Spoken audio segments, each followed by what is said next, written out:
Hello, everybody, and welcome to Level Up Dungeon Grind, your side quest EXP route that you can get here only on Podbean and iTunes. And today with me, I have the following people: Patrick O'Brien from Onslaught Esports, Jen Dalton, and also, in addition to that, Brent Beckner. I got an opportunity to interview these guys as they were also part of our show Level Up Weekly, which airs every Wednesday night at 7 p.m. over here on twitch.tv/Level Up Weekly. We got an opportunity to meet all three of them, who are the current owners or vice presidents of Onslaught Esports, which is a organization which sponsors multiple different teams. Anything as great and as beautiful as I personally like to say is Rocket League, all the way over to Call of Duty Infinite Warfare. We got a chance to learn a little bit more about each person and what exactly got them involved into it, what exactly goes into running an esports scene, and to see what their daily lives are like. And so we hope that you guys enjoy this extra little bit, as this is, again, like I said before, a Podbean and iTunes exclusive. And with that, let's carry on to the interview. So to start with, I pretty much have a good crew from Onslaught Esports alongside with me here. I have Jen, On Fleek Easy, Patrick, and Brent here. Patrick is a general manager for Onslaught Esports and considered the head, if I understand that correctly. That is correct. Okay. And Jen On Fleek, she is the chief operating officer. If you could say hello to us. Hi, guys. It's great to talk to everyone today. And alongside with that, we also have Brent, who I think needs to get put a little bit further up on this list here, because I had to scroll down to get to his name, who's the vice president of special projects here. So out of curiosity, Brent, I just have one question here. So your title, what exactly does special projects correlate to? It's some things, just different projects that Jen and Patrick, either have found some trouble finding time to do with the other tasks they're tasked with, or just things that I incorporated with coming over from Rain. Okay, so it's just kind of say anything, I guess, to use the term special that really comes across here that requires that extra hand to really delve into it and put the plans together. Is that what I understand? Right. Okay. And then Jen Dalton, who's the chief operating officer, according to the description here, coordinates many day-to-day operations within Onslaught. So what sort of day-to-day operations do you typically do with Onslaught? Well, I think that the main thing is with us. Patrick and I are very connected. Doing literally day to day as both of us, to be quite honest with you. There's not a day that goes by that he and I are not communicating what seems like probably all day, just figuring things out, whether it's, scouting, watching our players, getting stats on our players, recruiting teams, researching teams, new games that are getting into esports, streamers, YouTubers. So it's a lot. We also obviously have the Twitter and the website and everything like that. So there's a lot that goes into it. And to say that I'm just day to day, it would be kind of, I feel like, false. It's Patrick and I. And now with Brent, we're all in this together. And I previously worked with Brent. So it's a very natural kind of the three of us just working together easily, and just we all communicate really well and we all like each other. Okay. And you said that you had worked with Brent previously before. So entering into Onslaught, I presume that was also the same. This is the first time I'm working with Patrick then. Is that correct? Correct. Gotcha. Yes. What was your background with Brent, if I could ask that? Oh, sure. So I actually... So Brent was most recently with Roanoke Rain, and they've recently merged with us with Onslaught.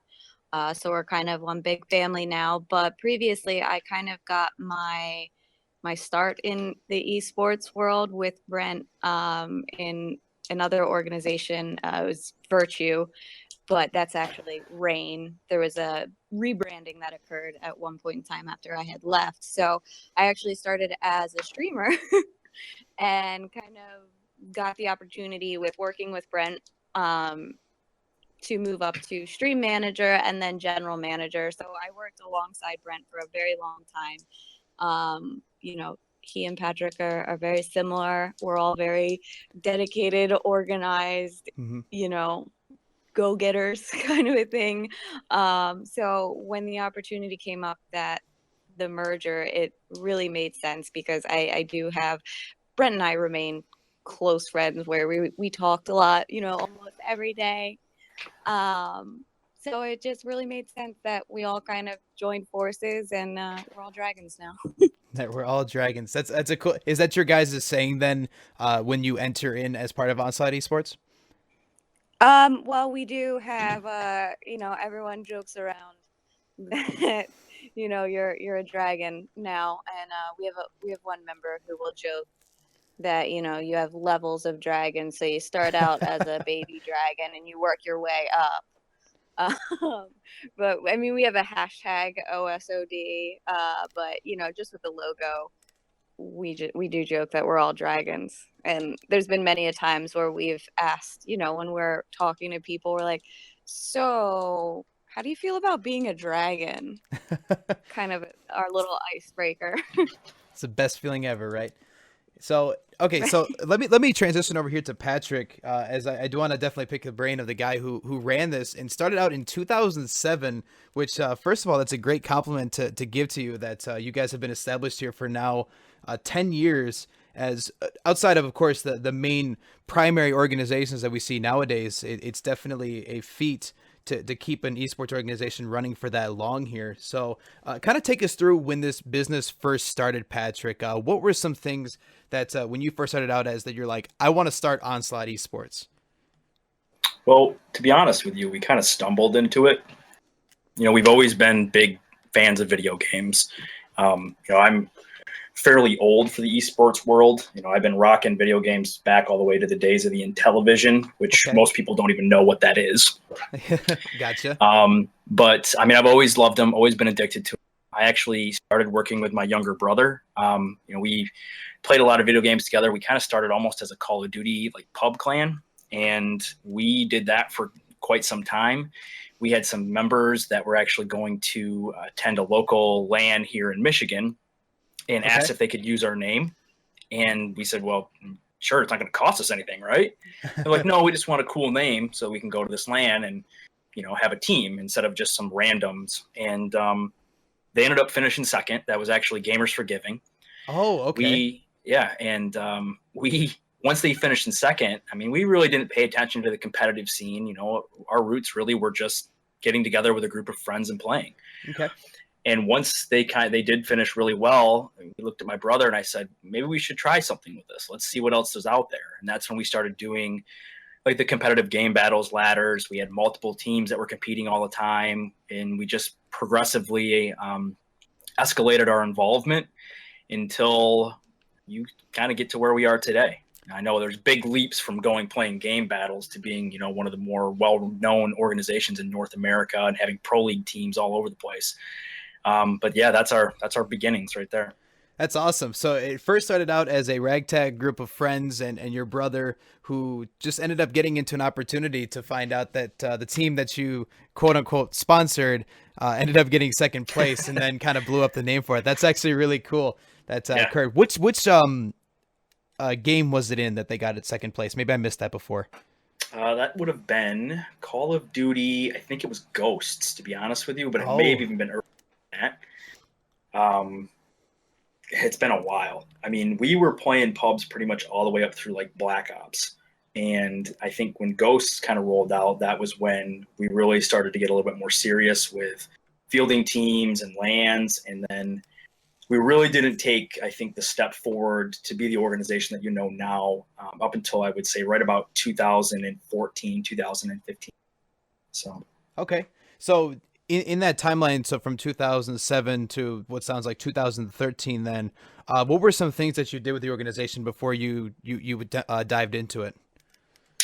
I've always kind of ran the show. I mean, my brother's my younger. Oop, I think your mic had cut off here on Discord. May want to adjust that a slight bit there, but if you want to go ahead and just repeat what you just said there. Sure. And my mic cuts out. I apologize for that. Mm-hmm. Prior to 2013, I ran the show. My brother is significantly younger than I am. So I've always been the one that either had the financial resources or some of the more technical know-how for like website design and things like that. It's kind of a funny story because I used to be like our graphic designer too. And my brother now actually is going to school for graphic design and completely destroys anything and everything that I've ever done. So was the reason he's going to graphic design, was it potentially inspired by this then, where he was like, anything you can do, I can do better? A little bit, I would assume. Yeah. Yeah. He's always kind of followed, what we did. He got involved in video games from watching me play. When I moved back home from school, I used to play a lot of Dynasty Warriors, good button smashing game. Yeah. Yep. And he was probably about 4 years old and he used to play with me. Okay. And he's been hooked ever since. The cool thing with my brother's actually a phenomenally talented gamer. He actually played on a couple of our Call of Duty teams, that won some of the local LANs around here. He's a great Halo player. He's top 10 in just about every single character for competitive Overwatch on console. I wish I could take credit and say I made him, but I think it's one of those situations where the student has far surpassed the teacher. Gotcha. So then assuming what you just mentioned there a second ago, so he's theoretically not staff of Onslaught Esports, but rather he's just the graphic designer and also the player for your Overwatch team, I presume? No, he actually doesn't play anymore. He just plays for fun.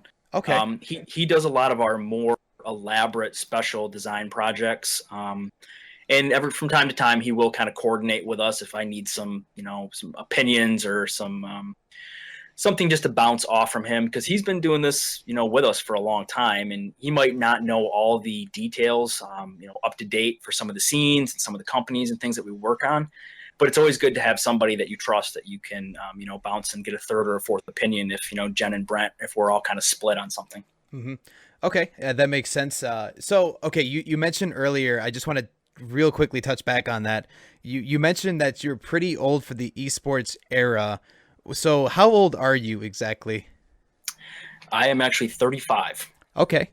That's actually not as bad as I thought you were going to mention it. Because when you said you're pretty old for the esports industry, I was thinking you'd be more in the terms of about 40 to 45.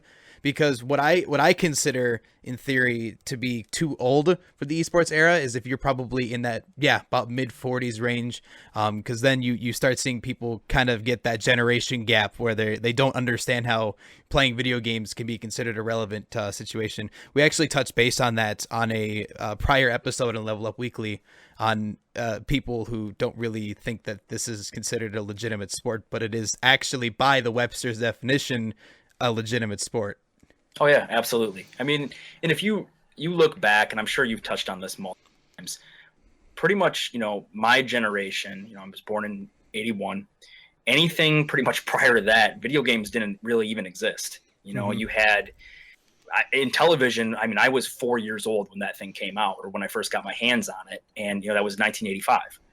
And I mean, there are plenty of times that I feel like I'm, 45 years old or 85 years old. And especially when you look at some of the players that play for us or represent us, and they, without a doubt, could be children of mine based on their age. Right. But, I think that the really cool thing with video games is that it doesn't make any difference if you're 85 or 45 or 18 or even 8. It's a common, I think, bond that all of us can share that does bridge those generational gaps. Okay.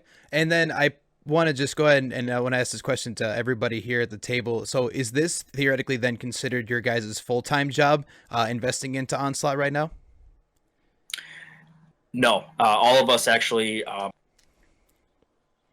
would say the amount of work that we put in, you would definitely consider it a full-time job. But as of right now, all of us do have full-time careers elsewhere. Gotcha.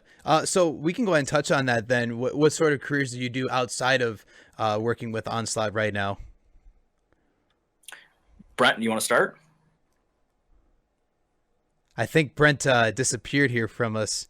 Or there we Brent's go. got it. There we go. I was pulling my kids out of the bath. Oh, no problem. No problem. We understand that real life does get in with us sometimes. So I work for a federal contractor in a government closed area. Okay, gotcha. So you got some pretty secret stuff going on there. We won't delve too much into it if you don't want to. And Jen, what do you do? I'm a project manager. Oh, okay. And then Patrick. I work in commercial insurance for a large Fortune 500 insurance carrier. Okay, so safe to say you guys have a decent business, or in Brent's case, slightly political background that really comes into play. So having that experience, I presume that you guys therefore then went to school for the trades that you guys are in right now. Ironically, I actually went to school to be a elementary art teacher, so me Oh, no, but it was it's fun. I think project management and the esports world. This all kind of makes sense and does help me with that. That's for sure. I have my spreadsheets and planner, like a day planner that I'm very very big on. okay. And I'm very much like Jen. I did not go to school for what I do either, but I actually did go to school to essentially be a politician. oh, That was the okay. game plan the entire time, but unfortunately, I don't have the hair to pull it. I don't have the hair to pull it. Well, I'll tell you what. I was fun fact from me. I was a former hair model. So Patrick, if you still want to get into that field, you just let me know, and I can give you some pointers. There we go. You know what we could do? There you go. I will just give you all the pointers, and then you can actually be the politician. You know what? We could also do that as well. I have a fancy microphone. Does that make me qualified? You do sound good, so I think that we can make this happen. There you go. I'm sure if I sound controversial, then I can maybe get into the same ranks as where Trump's at nowadays. I'm not sure. If Kanye West wants to run in 2020, I'll be his opponent. Then I'll go for the Republican side. Either way, we're not here for politics. But yeah, it's really cool to see that. So this is in theory then a part-time job for all of you, then a side gig to say. I think it's more kind of like having two full time. Okay. I guess, would you agree with that one, Patrick? Yeah, I mean, in all honesty, Jen's not joking around with the amount of time and the amount of communication and back and forth between the two of us. Mm-hmm.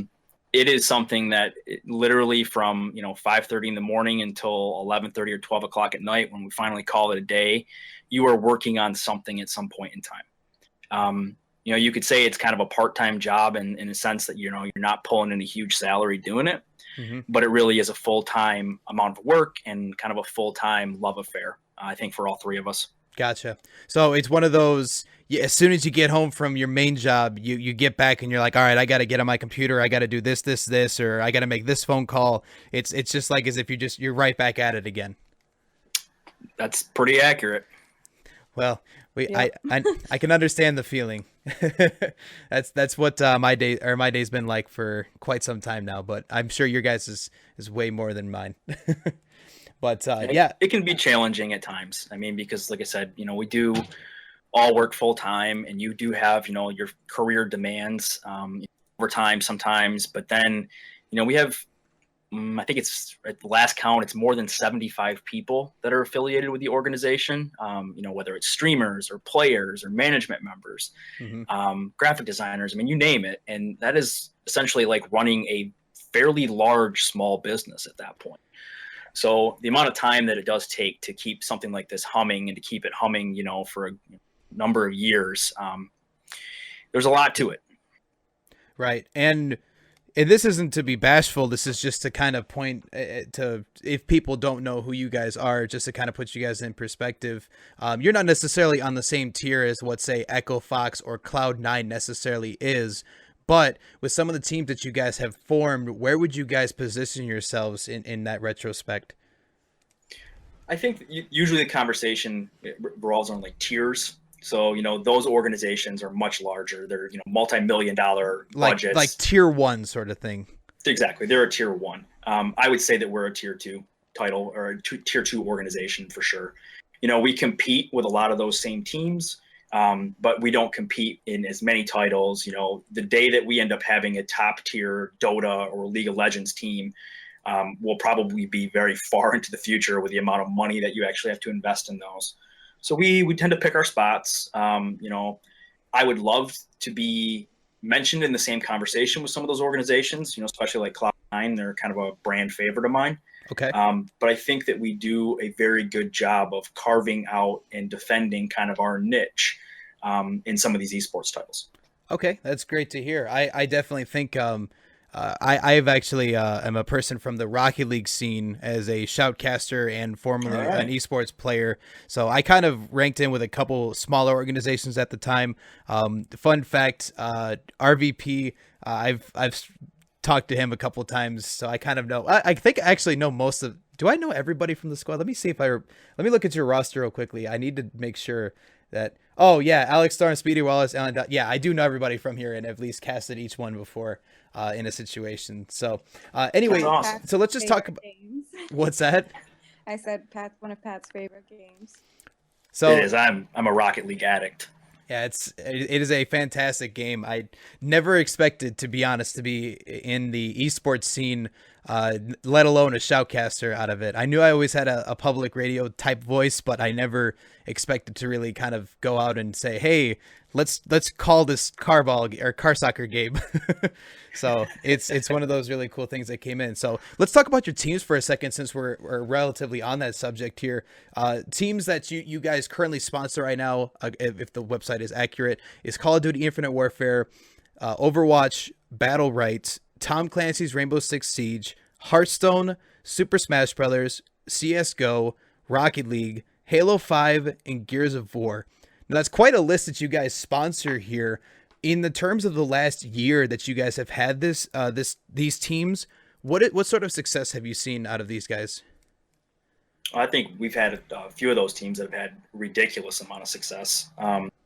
We can start, probably off the top with Battle Right. It's an emerging title right now. The guys that we have playing for us are undisputed the best team in North America, and there's a very strong argument for them to be the best team in the entire world. Really? I don't Yep. see any argument. Yeah, it's the only argument is the whole EU versus NA. But I mean, they're as dominant an esports team that has probably ever actually existed across any title. These guys, I mean, they're 3 of the top 5 players in North America, Wow. including, I think, number 1 and number 2. They've, even going back to before we started working with them, they were pretty much undefeated in their 2v2s when the format switched over to a 3v3. Just recently, I think they've won, I want to say it's 15 out of 18 of the Pro Rivalry League Rivals Cups. Wow. They've won all 4 of the Battle Wrecked series since that's come back out. And the very big opening Enter the Arena $10,000 event, they won that as well. Wow. Very impressive.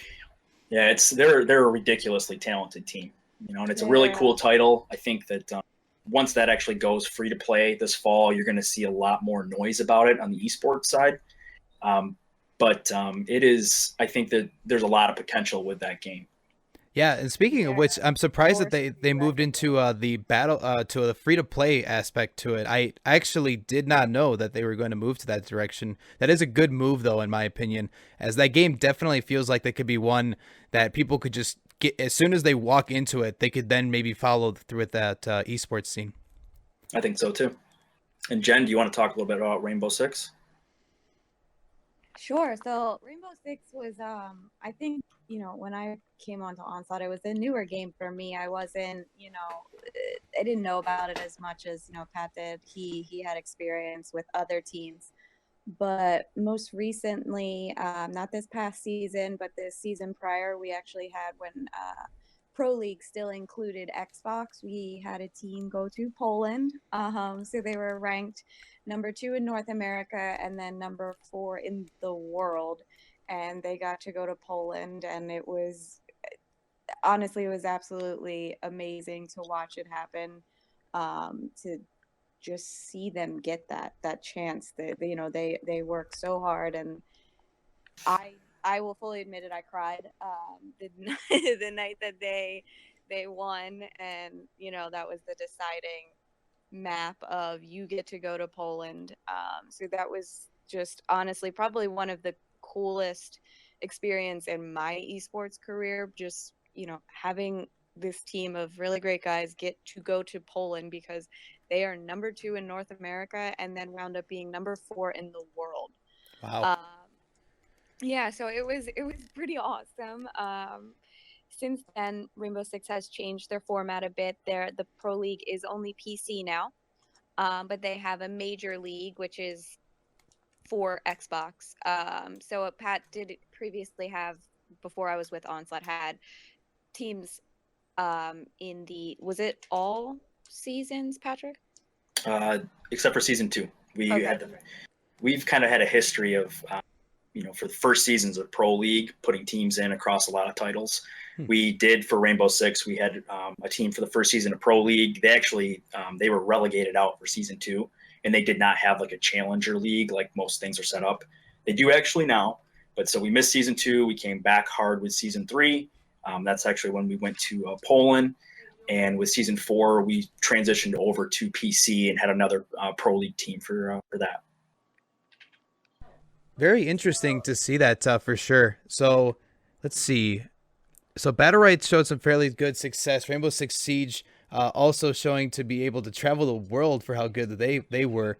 And to Rocket League, let's just, since we're Patrick and I apparently fan geeking about this game, how is your guys' team doing so far? I think that we're pretty happy with where they are right now. We knew kind of going in that we were taking a long-term approach with them. It wasn't like we were picking up essentially the same team that I had for example for RLCS 1, where you had Classics and Husky, Flow and Espion, that were some of the top players in the game when we qualified for RLCS. I mean, these guys was more of a developmental thing. I mean, they're still, granted, they're amazing players. They're considered to be top 15, top 10 range for their team. We've brought on one of the best coaches for Rocket League to kind of help their development, and really what we're gunning for is to have them work out a lot of the the small things that are kind of separating them from being consistently in that 10 to 1 range, so that we can go for RLCS at the next session. Gotcha. Yeah, and of course with that next season, everyone else will be excited to see what they can pull out with their talent as well. As each season is always there's one or two teams that come in that no one really expected or even knew, let alone to come in, and that would be amazing to see you guys up on that stage for sure. So now, of course, we have a lot of your other teams here. Super Smash, like I said before, Super Smash Brothers, CS:GO, Halo 5, all those guys. So outside of those, have you seen any other success from them? Yeah. If we want to we can go back. I actually was just updating the website today. So one of the things that you did not see on there was Smite. We haven't had an active Smite team for a while, but my first professional caliber team ever was Smite for the first season of Smite Pro League on console. We placed a team in probably one of the most epic finishes you will ever see in any esports title. End up having like a 0 health Titan kill, where it just ridiculous last second ended up wiping the other team out and held. It was nuts. I was down in New Orleans for the World Finals for it, watching it right there with them. And there's a good YouTube videos about it showing the casters just going crazy at the finish. But we've had, great success there. We've been in Gears of War for quite some time. Again, for the first season of Pro League. If you're familiar with the Gears scene, some of the guys that are on Ghost Gaming right now, they formerly played with us. Actually, our last team for Gears was about half of the current Splice roster. At the time, they were the number 2 team in Latin American region. We've had a lot of success with some of our fighting games. We have some Hearthstone players. We have 2 that are in North America, 2 that are in Sweden, that have a lot of success on the local and regional level there. I'm trying to think. I know I'm going to be missing. Call of Duty was always our bread and butter. That was kind of what got us to this part, I think, today. But we've been very fortunate to have a lot of successful teams that have kind of established a culture of winning and a tradition of success for Onslaught. Very cool to hear. Now, of course, with sponsoring a team, there of course will be expenses and finances that are involved in this. And just talking now on the business perspective of your guys' organization, how does that operate? So, like, let's just say you sponsor a team. How does putting your name on that team necessarily come back to you guys in terms of a profit, whether it would be through recognition or through revenue, or how exactly does that tailor to you guys? Well, each team is different. There are some agreements that we have with teams. We may only be providing tangible benefits. There are some that we will make sure that we get to every single LAN event possible.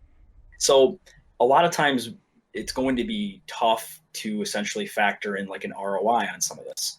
Okay. What we've always kind of approached it from a sense that it is one big group. Jen likes to say that it is one big family, but how we usually, when we are entering into any sort of discussions with teams, we always say, look, like what we are trying to do is put you guys in the best position for success, because we know that based on your talent that you can achieve that. And if you achieve that success, that trickles down to us. It's in essence, it's everybody from the players, from the management, from the organization as a whole, kind of pulling and pushing in one direction. So that way, collectively, we have enough success to where when we approach, larger corporate sponsors, we can say, look at this history of what we've been able to do. This is why your brand needs to be affiliated with our brand. And this is essentially like our story, because that, I think, at the end of the day is what really counts. Right. And speaking of those sponsorships, of course, you guys are part of, and I'd have to search that there. Who exactly sponsors you guys right now? Or just some big names in general, if you could think of that. Yeah, I mean, we have some pretty decent corporate partnerships right now that we've worked with for their short term, or we have a few that we've worked for a very long time with.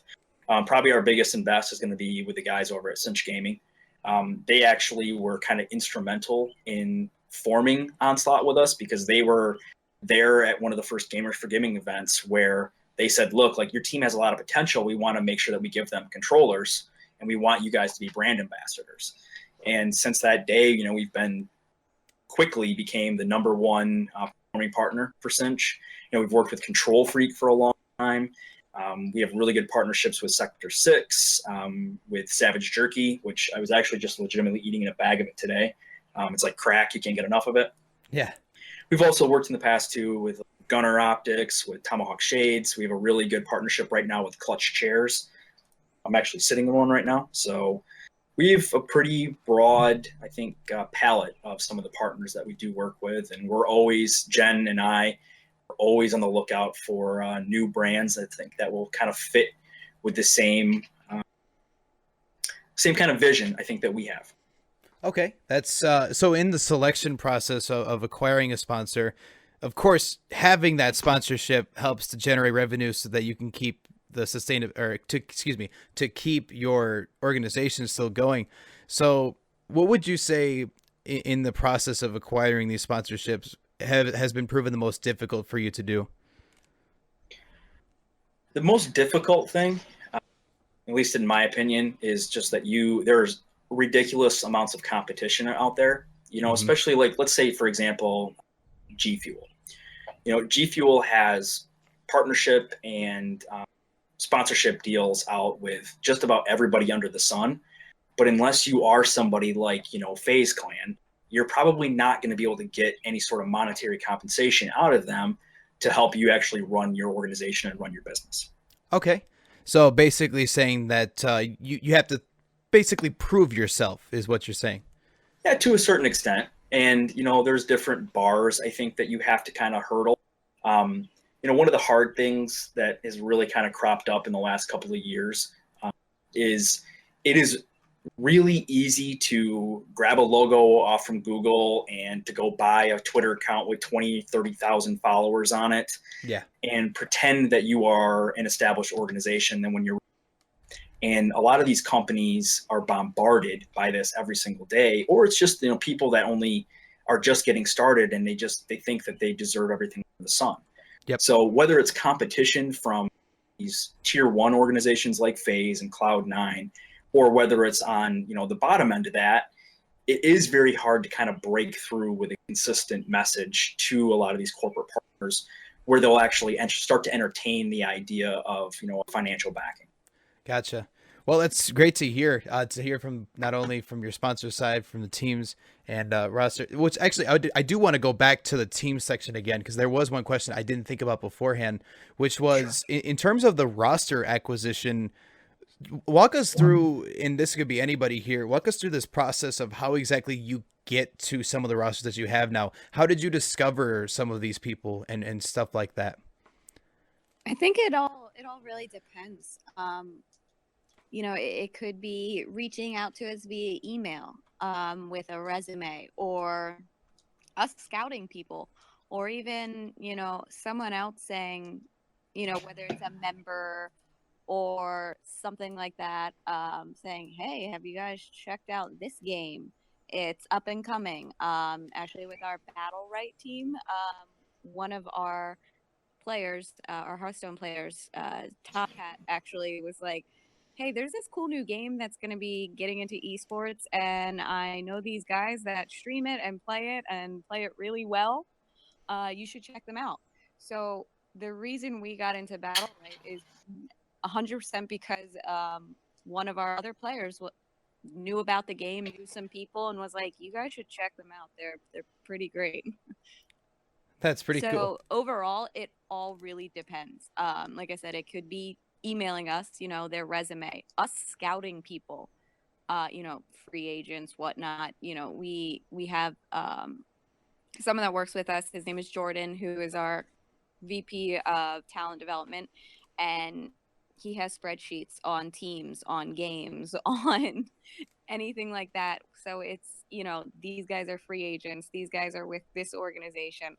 So obtaining a team and getting them to be with us so they can grow with us and we can grow with them really is, there's no template. It can happen. Like I said, with the Battle Right story is really cool because it was someone that is already part of our family was like, hey, check these guys out. Or it can, like I said, be Jordan spending hours in his spreadsheets having stats and rosters and all sorts of stuff like that. It all really depends. Okay, so Yeah, go ahead, Patrick. I was going to say, I think that a big thing too, to kind of circle back to a point that I made earlier, like our history of having successful teams, success begets success. And when you have a brand that's kind of known throughout, maybe not the exact same esports titles, but is known throughout the esports world as being one that competes at the highest levels, or you have teams that have won multiple LAN events, or, you have that brand awareness. A lot of times it does make it very varied, like Jen was saying, how we may approach different teams. It's kind of a blessing and a curse sometimes. It's terrible to manage our inbox because we get flooded with requests, but at the same time, I think that that's a very good sign, and it does show that people tend to trust what we've been able to do. They know that we put our players and our teams in the best position to win. Mm-hmm. And I'm all for people emailing us and saying, hey, like, I have this team, we're competing in this game, this is kind of our background on our resume, would you guys take a look at us? So that happens quite frequently. Okay.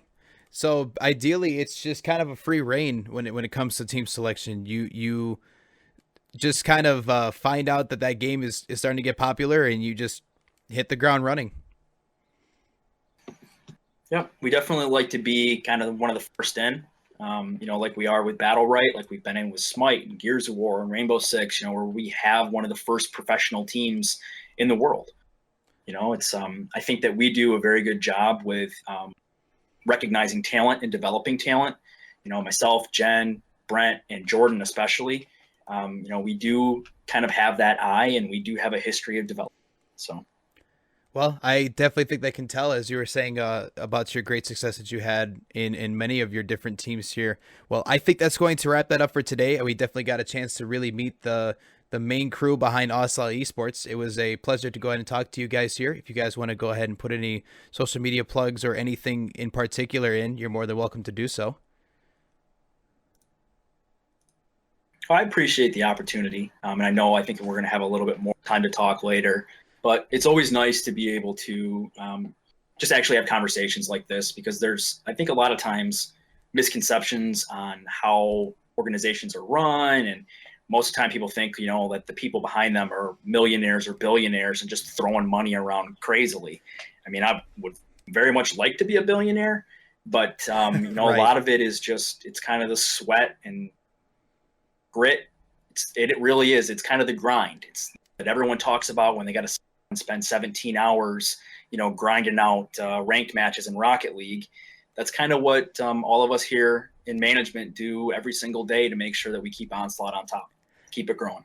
Exactly. And of course, for those of you that don't know what exactly this podcast or this show in general, because this is Level Up Dungeon Grind, Level Up Weekly is our main show, and we have Patrick and Jen and potentially Brent coming back on stage for us here to talk a little bit about the esports organization and what it's like truly behind the scenes, and just to kind of get a grasp on that episode here. So make sure to check that out, guys, if you haven't already. And of course, this has been Level Up Dungeon Grind, a Podbean and iTunes exclusive.